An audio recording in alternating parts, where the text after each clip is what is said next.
ಶ್ರೀ ಗುರುಭ್ಯೋ ನಮಃ ಗಂ ಗಣಪತಯೇ ನಮಃ ದ್ರಾಂ ದತ್ತಾತ್ರೇಯಾಯ ನಮಃ. ವೀಕ್ಷಕರೇ, ಮೀನರಾಶಿಯವರಿಗೆ ಆಗಸ್ಟ್ ತಿಂಗಳಲ್ಲಿ ಒಂದು ರವಿ, ಶುಕ್ರ ಮತ್ತು ಕೇತು ಈ ಮೂರು ಗ್ರಹಗಳು ಶುಭವಾಗಿ ನಿಮಗೆ ಏನು ಫಲವನ್ನು ಕೊಡ್ತಾರೆ, ಅದನ್ನು ಬಿಟ್ಟರೆ ಐ ಥಿಂಕ್ ಬೇರೆ ಎಲ್ಲ ಗ್ರಹಗಳನ್ನು ನಾವು ಕ್ರಾಸ್ ಮಾಡಿದ್ದೇವೆ ಅಂತಂದರೆ ಬಹುಶಃ ನಿಮಗೆ ರಿವರ್ಸ್ ಫಲವನ್ನೇ ಕೊಡ್ತಾ ಇದ್ದಾರೆ. ಸೊ ಯಾವ್ಯಾವ ಸ್ಥಾನಕ್ಕೆ ಸಂಬಂಧಪಟ್ಟಂತೆ ರಿವರ್ಸ್ ಫಲವನ್ನು ಕೊಡ್ತಾರೆ, ಯಾವ ಸ್ಥಾನ ಒಳ್ಳೆಯದಾಗಿದೆ, ಯಾವ ವಿಷಯ ಒಳ್ಳೆಯದಾಗಿದೆ, ಯಾವುದು ಕೆಟ್ಟದ್ದಾಗಿದೆ, ನೀವೇನು ಮಾಡಬೇಕು, ಇದೆಲ್ಲವನ್ನು ಇವತ್ತು ನಾವು ತಿಳ್ಕೊಳ್ತೇವೆ. ತಮಗೆಲ್ರಿಗೂ ಆತ್ಮೀಯವಾದಂಥ ಸ್ವಾಗತ. ವೀಕ್ಷಕರೇ, ಒಂದು ವೇಳೆ ನಮ್ಮ ಚಾನಲನ್ನು ಸಬ್ಸ್ಕ್ರೈಬ್ ಮಾಡದೇ ಇದ್ದರೆ ಖಂಡಿತವಾಗಿ ಸಬ್ಸ್ಕ್ರೈಬ್ ಮಾಡಿ, ಬೆಲ್ ಐಕಾನನ್ನು ಪ್ರೆಸ್ ಮಾಡಿ. ನೋಡಿ, ದತ್ತ ಚೈತನ್ಯ ಫೌಂಡೇಶನ್ ಯೂಟ್ಯೂಬ್ನಲ್ಲಿ ನಾನು ಅನೇಕ ಒಳ್ಳೊಳ್ಳೆ ಮಾಹಿತಿಯನ್ನು ನಾನು ಈಗಾಗಲೇ ಅಪ್ಲೋಡ್ ಮಾಡಿದ್ದೇನೆ. ವಿಶೇಷವಾಗಿ ಕುಂಭ ವಿವಾಹ ಮತ್ತು ಕುಜದೋಷಕ್ಕೆ ಪರಿಹಾರ ಯಾವ ರೀತಿಯಾಗಿ ಕ್ಲಿಯರಾಗಿ ಆ ವಿಷಯವನ್ನು ನಾನು ತಮ್ಮೊಂದಿಗೆ ಹಂಚಿಕೊಂಡಿದ್ದೇನೆ. ಅದನ್ನು ಕೂಡ ನೋಡ್ಕೊಳ್ಳಿ. ವಾಸ್ತುವಿನ ಎಷ್ಟೋ ವಿಡಿಯೋಗಳು ಉಪಲಬ್ಧವೇ, ಅದು ಕೂಡ ನಿಮಗೆ ಖಂಡಿತವಾಗಿ ಅನುಕೂಲವಾಗುತ್ತೆ. ಇವತ್ತು ನೋಡಿ, ಮೀನರಾಶಿಯವರಿಗೆ ನಾವು ಪ್ರತಿಯೊಂದು ಸ್ಥಾನಕ್ಕೆ ಸಂಬಂಧಪಟ್ಟಂತೆ ವಿಶ್ಲೇಷಣೆಯನ್ನು ಮಾಡ್ತೇವೆ. ಯಾವ್ಯಾವ ಸ್ಥಾನ ನಿಮಗೆ ಅನುಕೂಲವಾಗಿದೆ. ಮೊದಲನೇ ಸ್ಥಾನ ಅಂತಂದರೆ ಲಗ್ನ ಅಂತ ನಾವು ಹೇಳ್ತೇವೆ. ಇದು ಮೀನರಾಶಿಯ ಸ್ಥಾನ. ನೋಡಿ, ಮೀನರಾಶಿಯಲ್ಲೇ ಶನಿ ಕೂತ್ಕೊಂಡಿದ್ದಾನೆ, ನಿಮ್ಮ ರಾಶಿಯಲ್ಲೇ ಶನಿ ಮುಂದುವರಿತಾ ಇದ್ದಾನೆ. ಈ ಸ್ಥಾನವನ್ನು ನಾವು ತನುಸ್ಥಾನ ಅಂತ ಹೇಳ್ತೇವೆ. ಅಂದರೆ ನಿಮ್ಮ ಶರೀರ, ಆರೋಗ್ಯ ಇದೆಲ್ಲದಕ್ಕೂ ಸಂಬಂಧಪಟ್ಟಂಥ ಸ್ಥಾನ ಅಲ್ಲಿ ಶನಿ ಅಂತಂದರೆ ತಮಗೆ ಗೊತ್ತು, ಈ ವಿಷಯದಲ್ಲಿ ನಿಮಗೆ ಖಂಡಿತವಾಗಿಯೂ ಡಿಸ್ಟರ್ಬೆನ್ಸ್ ಆಗುತ್ತೆ. ಗೊತ್ತಾಯ್ತಾ? ಆರೋಗ್ಯದ ಮೇಲೆ, ಯಾಕೆಂದರೆ ಸಾಡೆಸಾತಿಯ ಪ್ರಭಾವ ವಿಶೇಷವಾಗಿ ಮನಸ್ಸು ಮತ್ತು ಶರೀರದ ಮೇಲೆ ಮೊದಲಾಗುತ್ತೆ. ಅದು ಖಂಡಿತವಾಗಿ ಮುಂದುವರಿಯುತ್ತೆ. ಅದಕ್ಕೆ ಪರಿಹಾರ ಅಂತಂದರೆ ಯಾವಾಗಲೂ ಶನಿಯ ಉಪಾಸನೆಯನ್ನು ಮಾಡಿಕೊಳ್ಳಿ, ಶನಿ ಸ್ತೋತ್ರವನ್ನು ಹೇಳ್ಕೊಳ್ಳಿ, ರುದ್ರ ಉಪಾಸನೆಯನ್ನು ಮಾಡಿಕೊಳ್ಳಿ. ಅಂದರೆ ನಿಮಗೆ ಇದಕ್ಕೆ ಸಂಬಂಧಪಟ್ಟಂತಹ ಸಮಸ್ಯೆಯಿಂದ ಖಂಡಿತವಾಗಿ ದೂರವಾಗಲಿಕ್ಕೆ ಸಾಧ್ಯತೆ ಇದೆ. ಇನ್ನು ದ್ವಿತೀಯ ಸ್ಥಾನ, ಇದು ಧನಸ್ಥಾನ. ಧನಸ್ಥಾನದ ಅಧಿಪತಿ ನಿಮಗೆ ಕುಜನಾಗಿದ್ದಾನೆ. ಕುಜ ಸಪ್ತಮದಲ್ಲಿ ಮುಂದುವರಿತಾ ಇದ್ದಾನೆ. ಕುಜ ಸಪ್ತಮದಲ್ಲಿದ್ದಾಗಲೂ ಕೂಡ ಒಳ್ಳೆಯ ಫಲವನ್ನು ಕೊಡೋದಿಲ್ಲ, ಗೋಚರದಲ್ಲಿ ನಾನು ಹೇಳ್ತಾ ಇರೋದು. ಸೊ ಧನಕ್ಕೆ ಸಂಬಂಧಪಟ್ಟಂತೆ ಅಂತಂದರೆ ಆರ್ಥಿಕವಾಗಿಯೂ ಕೂಡ ವಿಶೇಷವಾಗಿ ನಿಮಗೆ ಬಲ ಸಿಗೋದಿಲ್ಲ. ತೃತೀಯಾಧಿಪತಿ ವೃಷಭ ರಾಶಿಯ ಅಧಿಪತಿ ಶುಕ್ರನಾಗಿದ್ದಾನೆ. ಶುಕ್ರ ಸ್ವಲ್ಪ ಮಟ್ಟಿಗೆ ನಿಮಗೆ ಒಳ್ಳೆಯ ಫಲವನ್ನು, ಚತುರ್ಥ ಮತ್ತು ಪಂಚಮದಲ್ಲಿ ಒಳ್ಳೆಯ ಫಲವನ್ನು ಕೊಡ್ತಾನೆ ಶುಕ್ರ.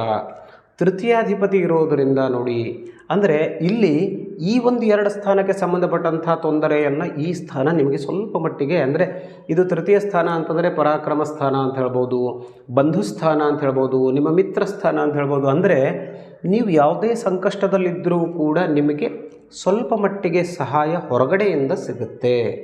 ಅಂದರೆ ನೀವು ಎಷ್ಟು ಡ್ಯಾಮೇಜ್ ಆಗಬೇಕು ಆ ಪ್ರಮಾಣದಲ್ಲಿ ಡ್ಯಾಮೇಜ್ ನಿಮಗೆ ಖಂಡಿತವಾಗಿಯೂ ಆಗೋದಿಲ್ಲ. ಅದನ್ನು ನಿಮಗೆ ಶುಕ್ರ ಕಾಪಾಡ್ತಾನೆ. ಇದೊಂದು ಒಳ್ಳೆಯ ಲಾಭ ಮೀನರಾಶಿಯವರಿಗೆ ಮುಂದುವರಿತಾ ಇದೆ. ಪಂಚಮಸ್ಥಾನದ ವಿಚಾರ ಅಂತಂದರೆ ಪಂಚಮಸ್ಥಾನ ವಿದ್ಯಾಸ್ಥಾನ, ಸಂತಾನ ಚತುರ್ಥ ಸ್ಥಾನ ಇದೆ. ಚತುರ್ಥ ಸ್ಥಾನವನ್ನು ತಿಳ್ಕೊಳ್ತೇವೆ. ನೋಡಿ, ಚತುರ್ಥಾನದಲ್ಲಿ ಗುರು ಮತ್ತು ಶುಕ್ರರು ಮುಂದುವರಿತಾ ಇದ್ದಾರೆ. ಚತುರ್ಥಾಧಿಪತಿ ಬುಧ ಪಂಚಮದಲ್ಲಿ ಇದ್ದಾನೆ. ಸೊ ಈ ಸ್ಥಾನ, ಇದಕ್ಕೆ ಸುಖ ಸ್ಥಾನ ಅಂತ ಹೇಳ್ತೇವೆ, ವಾಹನ ಯೋಗ ಅಂತ ಹೇಳ್ಬೋದು ನಾವು. ಈ ಸ್ಥಾನ ಕೂಡ ಪರವಾಗಿಲ್ಲ. ಎಷ್ಟೇ ಕಷ್ಟ ಇದ್ದರೂ ಕೂಡ ಸ್ವಲ್ಪ ಸುಖ ಶಾಂತಿ ನೆಮ್ಮದಿಯಿಂದ ಈ ಒಂದು ಮಾಸ ನಿಮಗೆ, ಅಂದರೆ ಆಗಸ್ಟ್ ತಿಂಗಳ ಮಾಸ ಖಂಡಿತವಾಗಿಯೂ ಕಳೆಯುತ್ತೆ, ಗುರು ಶುಕ್ರ ಮತ್ತು ಬುಧ ಯೋಗದಿಂದ. ಇನ್ನು ಪಂಚಮ ಸ್ಥಾನದಲ್ಲಿ ಬುಧಾದಿತ್ಯ ಯೋಗ ಯಾವಾಗಲೂ ಇರುತ್ತೆ, ಅದೇನು ವಿಶೇಷವಾಗಿ ಇದು ಇಲ್ಲ. ಬುಧ ಕೂಡ ಅಷ್ಟು ವಿಶೇಷವಾಗಿ ಅನುಕೂಲ ಪಂಚಮದಲ್ಲಿ ಮಾಡೋದಿಲ್ಲ. ಇನ್ನು ರವಿಯಂತೂ ಷಷ್ಠಕ್ಕೆ ಹೋದಾಗ ಮಾತ್ರ ರವಿ ನಿಮಗೆ ಅನುಕೂಲಕರವಾಗಿರ್ತಾನೆ. ಪಂಚಮದಲ್ಲಿ ಚತುರ್ಥದಲ್ಲಿ ಗುರು ಇದ್ದಾನೆ, ಗುರು ಬಲ ಖಂಡಿತವಾಗಿಯೂ ಇಲ್ಲ. ಇನ್ನು ಪಂಚಮ ಸ್ಥಾನಾಧಿಪತಿ ನಿಮಗೆ ಚಂದ್ರನಾಗಿರ್ತಾನೆ. ಕರ್ಕರಾಶಿ ಅಧಿಪತಿ ಚಂದ್ರ ಇರೋದರಿಂದ ಇದರಲ್ಲಿ ವೇರಿಯೇಷನ್ ಆಗ್ತಾ ಇರುತ್ತೆ. ವಿದ್ಯಾಭ್ಯಾಸಕ್ಕೂ ವಿಶೇಷವಾಗಿ ಹೆಚ್ಚು ಕಡಿಮೆ ಆಗುವಂಥ ಸಾಧ್ಯತೆ ಖಂಡಿತವಾಗಿಯೂ ಮುಂದುವರಿಯುತ್ತೆ. ಆದರೆ ಬುಧ ರವಿಯ ಸ್ಥಿತಿ ನಿಮಗೆ ಒಳ್ಳೆಯ ಬಲವನ್ನು ಖಂಡಿತವಾಗಿಯೂ ತಂದುಕೊಡುತ್ತೆ. ಇನ್ನು ಷಷ್ಠದಲ್ಲಿ ಕೇತು ಮತ್ತು ಅಧಿಪತಿ ರವಿ, ಅವನು ಕೂಡ ಷಷ್ಠಕ್ಕೆ ಬರೋದರಿಂದ ಈ ಒಂದು ಸ್ಥಾನ ಕೇತು ಶುಭನಾಗಿ ತೋರಿಸ್ತಾ ಇದ್ದಾನೆ. ನೋಡಿ, ಈ ಸ್ಥಾನಕ್ಕೆ ಸಂಬಂಧಪಟ್ಟಂತೆ ಇದು ಶತ್ರುಸ್ಥಾನ ಅಂತ ಕೂಡ ಹೇಳ್ಬೋದು, ಅಥವಾ ಇದಕ್ಕೆ ಯಾವುದು ಆರೋಗ್ಯಕ್ಕೆ ಸಂಬಂಧಪಟ್ಟಂತಹ ಸ್ಥಾನ ಕೂಡ ರೋಗಸ್ಥಾನ ಅಂತ ಕೂಡ ನಾವು ಹೇಳ್ತೇವೆ. ಆ ವಿಷಯದಲ್ಲಿ ಒಂದಷ್ಟು ನಿಮಗೆ ಒಳ್ಳೆಯದಾಗುತ್ತೆ. ಅಂದರೆ ನ್ಯಾಯಾಲಯದಲ್ಲೂ ಕೂಡ ನಿಮಗೆ ಒಂದಷ್ಟು ಅನುಕೂಲ ಸಿಗುವಂಥ ಸಾಧ್ಯತೆ. ಆಮೇಲೆ ಎಷ್ಟೋ ವರ್ಷದಿಂದ ಇರುವಂಥ ರೋಗಕ್ಕೆ ಒಂದಷ್ಟು ಸೊಲ್ಯೂಷನ್ ಸಿಗುವಂಥ ಸಾಧ್ಯತೆ ಖಂಡಿತವಾಗಿಯೂ ಕಾಣಿಸುತ್ತೆ. ಇನ್ನು ಸಪ್ತಮದಲ್ಲಿ ಕುಜ ಮುಂದುವರಿತಾ ಇದ್ದಾನೆ.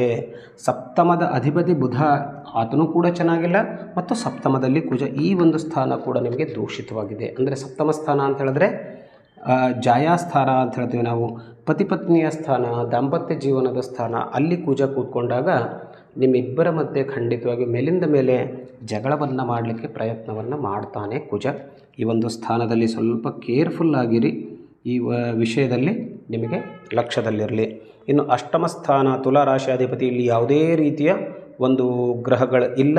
ಈ ಅಷ್ಟಮಾಧಿಪತಿ ಅಂತಂದರೆ ಶುಕ್ರನಿದ್ದಾನೆ, ಶುಕ್ರ ಚೆನ್ನಾಗಿದ್ದಾನೆ. ಇದಕ್ಕೆ ಆಯುಷ್ಯ ಸ್ಥಾನ ಅಂತ ಕೂಡ ಹೇಳ್ತೇವೆ ನಾವು. ಆಮೇಲೆ ಗುಪ್ತಧನ ಸ್ಥಾನ ಅಂತ ಕೂಡ ಹೇಳ್ತೇವೆ. ಸೊ ಇಲ್ಲಿ ನಿಮಗೆ ಸ್ವಲ್ಪ ಈ ವಿಷಯದಲ್ಲಿ ಒಳ್ಳೆಯ ಅನುಕೂಲತೆ ಇದೆ. ಇನ್ನು ಭಾಗ್ಯಸ್ಥಾನ ಅಂತ ಹೇಳ್ತೇವೆ ನಾವು, 9ನೇ ಮನೆ. ಸೊ ಇದರ ಅಧಿಪತಿ ಕುಜ ಇದ್ದಾನೆ.